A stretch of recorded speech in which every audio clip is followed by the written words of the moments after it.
Meus irmãos, meus amigos, boa tarde, boa noite. Jesus foi preso, martirizado, crucificado, morto e ressurreto. Jesus foi pego de surpresa? Não. Ele disse mesmo a Judas, o traidor, que ele fosse logo fazer aquilo que tinha que fazer. Jesus foi prego de surpresa? Não. Jesus Cristo era um homem frágil e a força dos homens, dos guardas hebreus, eles seguraram Jesus com muita força física e Jesus foi resistindo até a cruz? Não. Ele foi calado como a ovelha que é levada até o matadouro. Então, por que Jesus foi morto? Jesus foi vítima de um grande assassinato? Ou Jesus morreu na cruz porque assim estava planejado por ele e por Deus Pai? É isso que nós queremos provar agora, para que você não seja mais vítima de pressupostos e doutrinas que negam a morte vicária de Jesus Cristo. O holocausto perfeito em Jesus Cristo. Vamos ao Evangelho de Marcos, no capítulo 8. No Evangelho de Marcos, no capítulo 8, dos versículos 31 aos versículos 33, temos aqui a primeira prova contundente de que Jesus foi preso porque ele deixou ser preso, ele foi rejeitado, ele foi maltratado, ele foi ressurreto ao terceiro dia porque ele deixou, permitiu e já tinha prévio conhecimento disso. Vamos então ao texto de Mateus 8, a partir do versículo 31. Então começou ele, Jesus, a ensinar-lhes que era necessário que o Filho do Homem sofresse muitas coisas, fosse rejeitado pelos anciãos, pelos principais sacerdotes e pelos escribas, que fosse morto e depois de 3 dias ressuscitasse. Jesus já tinha prévio conhecimento disso e ele não fugiu. Ele não pegou um cavalo e saiu correndo. Ele não pediu ajuda a ninguém que o escondesse desse momento. Ele enfrentou esse momento. E esse conhecimento prévio, essa presciência, só de alguém que já é conhecedor desse fato e tem a presciência de Deus. E isto ele expunha claramente. Mas Pedro, chamando-o à parte, começou a reprová-lo. Pedro, quando Jesus disse que era necessário que Jesus fosse morto, Pedro, num grande gesto fraternal, coitado, ele nem sabia o que estava esperando ele, a bronca. Pedro, chamando à parte, começou a reprová-lo. Pedro começou a reprovar Jesus quando Jesus disse que era necessário que ele fosse maltratado, morto e depois ressurreto. No versículo 33, olha bem a resposta de Jesus a Pedro. Jesus, porém, voltou-se e, fitando os seus discípulos, olhando para os seus discípulos, repreendeu a Pedro e disse: arreda, Satanás, porque não cogitas das coisas de Deus, mas sim das coisas dos homens. O que Jesus disse? Pedro, que saia de ti o espírito do engano, que saia de ti, Pedro, o espírito de Satanás. Porque você, como homem, cogita que eu não seja morto. Essa é a vontade dos meus amigos, e essa também é a vontade de Satanás, que eu não seja crucificado, porque a minha crucificação vai trazer a redenção e vai trazer o meu poder sobre todo o principado e potestade, tanto do bem quanto do mal. Ou seja, todas as legiões de anjos e todos os demônios, todos os anjos caídos estarão sujeitos debaixo do meu calcanhar. Não cogitas das coisas de Deus. O que Jesus quis dizer? Cogitar das coisas de Deus significa que eu e meu Pai desejamos que eu seja morto, martirizado e depois ressurreto. E quais são os desejos do homem e de Satanás? Que isso não acontecesse. Então aqui é a primeira passagem que mostra que Jesus já era conhecedor do seu sacrifício, morte e ressurreição, e não estava fazendo nada para fugir desse terrível sacrifício. E quando Pedro tentou ajudá-lo, como qualquer homem faria, sendo amigo de Jesus, ele foi repreendido por querer evitar essa morte. E Jesus é bem claro: quando tentas evitar a minha morte, estás sendo meu amigo fraternal, mas não estás cogitando das coisas de Deus. Porque eu e meu Pai pretendemos que essas coisas se cumpram para que haja o cumprimento completo da minha missão. Então essa é a primeira passagem que mostra que Jesus já sabia da sua morte, não foi preso de surpresa, não foi preso pela força do braço ou da espada dos guardas, mas sim porque ele desejou entregar-se em holocausto perfeito. Por isso Jesus nos apresentou a sua morte vicária, a sua morte substitutiva, a sua morte voluntária em favor de nós. O texto é bastante claro, basta que uma pessoa leia e um mediano entendedor vai logo compreender. A segunda passagem está no Evangelho de João, capítulo 10,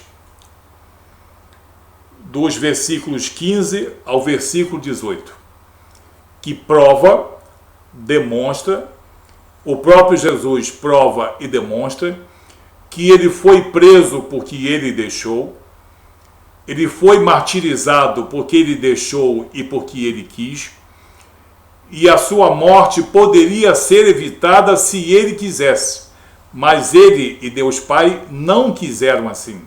Ele e Deus Pai quiseram que a sua morte ocorresse na cruz para a redenção da humanidade e para que se cumprissem as Escrituras Sagradas.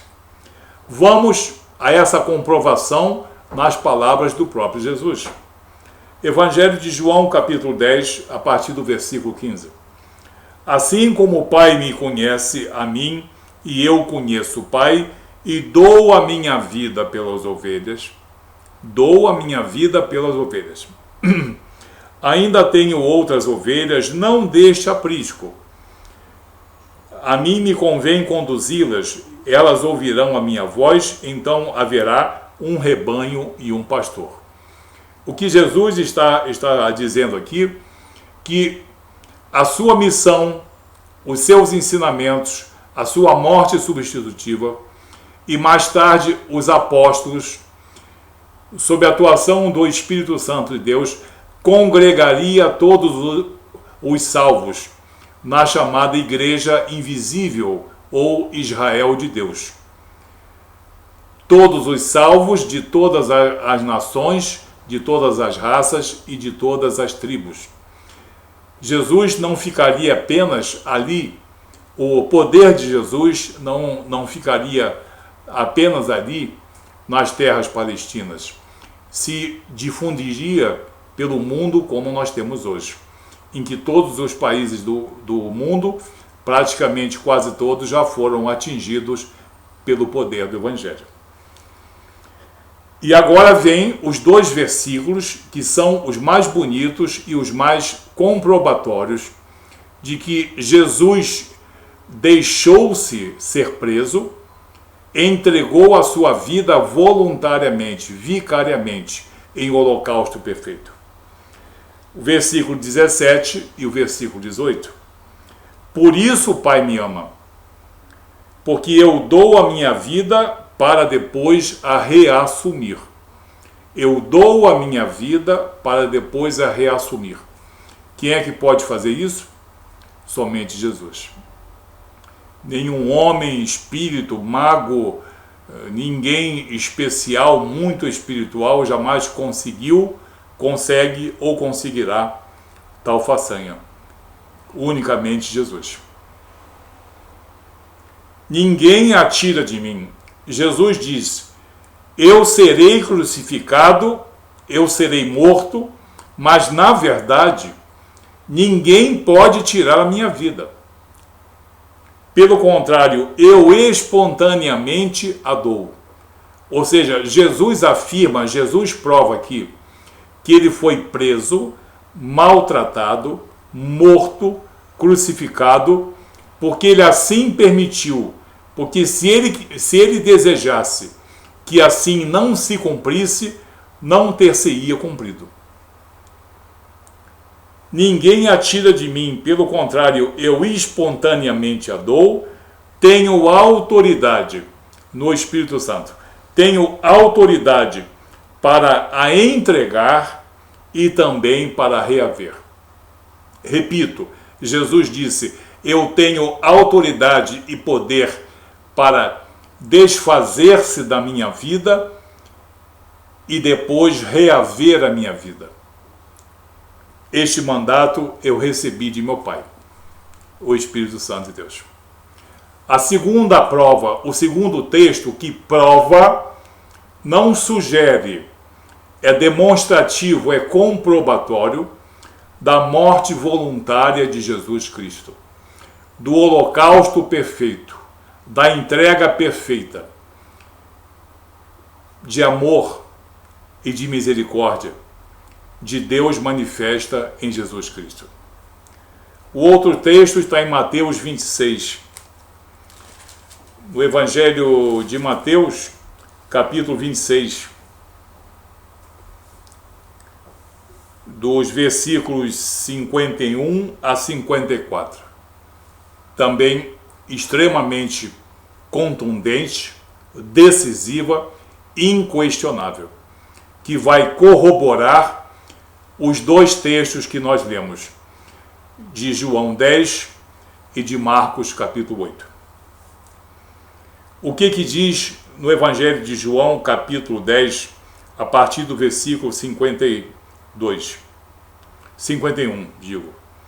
a partir do 51.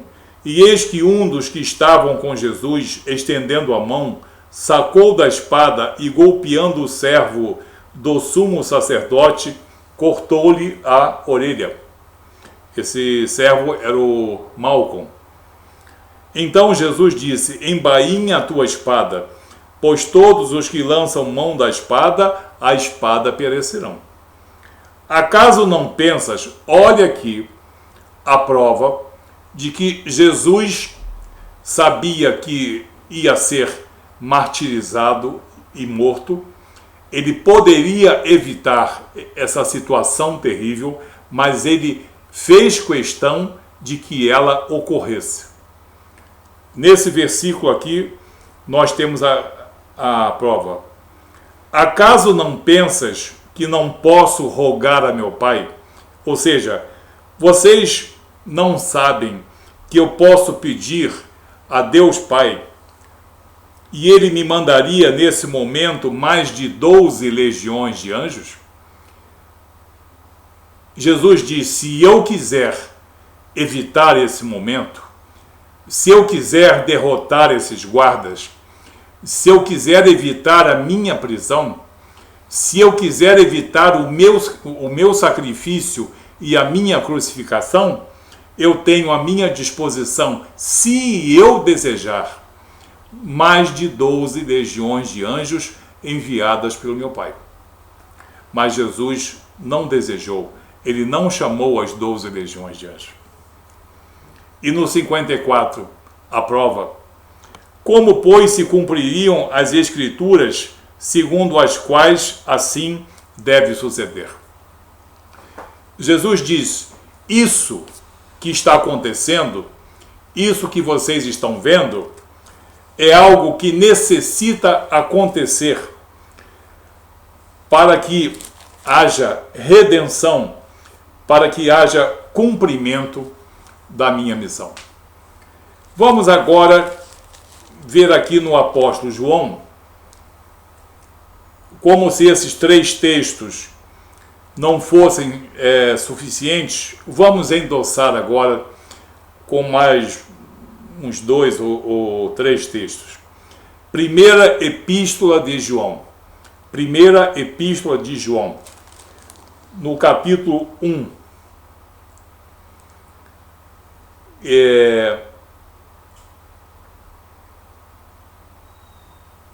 No capítulo 2, é melhor para que o vídeo fique mais curto. Capítulo 2, versículo 2. Filhinhos meus, estas coisas vos escrevo para que não pequeis. Se todavia alguém pecar, temos um advogado junto ao Pai, Jesus Cristo, o justo. Ele é a propiciação. Propiciação, holocausto, sacrifício. Ele é a propiciação pelos nossos pecados, e não somente pelos nossos próprios, mas ainda pelos do mundo inteiro. Então aqui o apóstolo João está dizendo que ele é o Cordeiro Santo de Deus. Ele foi entregue em propiciação, em holocausto perfeito, em favor de toda a humanidade pecaminosa. Na carta aos Hebreus, no capítulo 9, versículo 28, uma parte que nós já conhecemos bem, também fala nisso.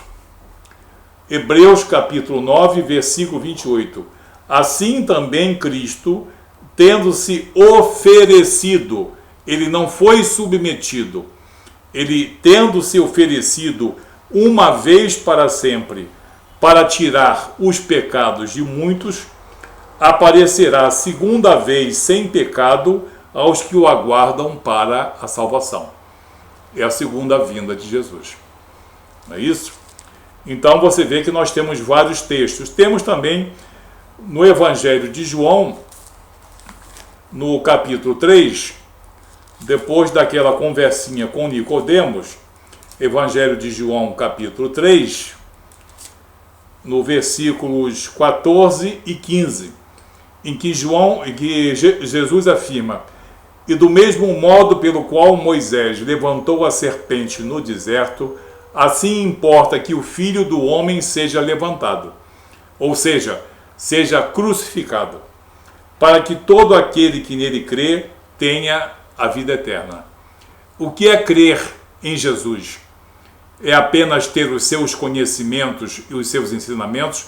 Não, é acreditar que a sua morte é voluntária, que ele, Jesus, é a maior manifestação do amor e da misericórdia de Deus em nosso resgate. É acreditar que ele é o Cordeiro sacrificial. É acreditar e confessar de boca e de coração e de espírito perante toda a sociedade e perante todo o principado e potestade que Jesus Cristo é autor e consumador de nossa salvação. Nós temos aqui essas passagens bíblicas que provam que Jesus quis ser preso, deixou-se ser preso, poderia ter evitado tudo isso, mas tudo isso aconteceu com a permissão de Deus Pai e com a permissão de Jesus. Ele, sabendo que ia passar por esse grande sacrifício, entregou-se em amor, em holocausto perfeito e perpétuo em nosso favor. É por esse motivo que nós somos salvos, pelos merecimentos de um Salvador. As nossas obras e os nossos méritos não nos salvam, porque as nossas obras e os nossos méritos são insignificantes perante essa obra de Deus manifesta em Jesus Cristo. Jesus Cristo ele detém a obra superlativa, a obra perfeita, a obra perpétua de resgate em nosso favor. Nossas obras e nossos méritos, nossas caridades, nossa erudição, tudo isso é muito importante e muito bonito para o aprimoramento depois que nós tivermos um verdadeiro caráter cristão. Então não acreditem nessa crucificação que foi um assassinato promovido por homens ou promovido pela maldade de Deus. Não. O amor de Deus, Pai, e o amor de Deus, Filho, Jesus, promoveram todo esse sacrifício para que eu e você possamos ser salvos da nossa natureza pecaminosa. Que você entenda isso, porque isso chama-se cristianismo. Isso chama-se cristianismo. Não creia em nada contrário a essas afirmativas. Que Deus abençoe você, em nome de Jesus.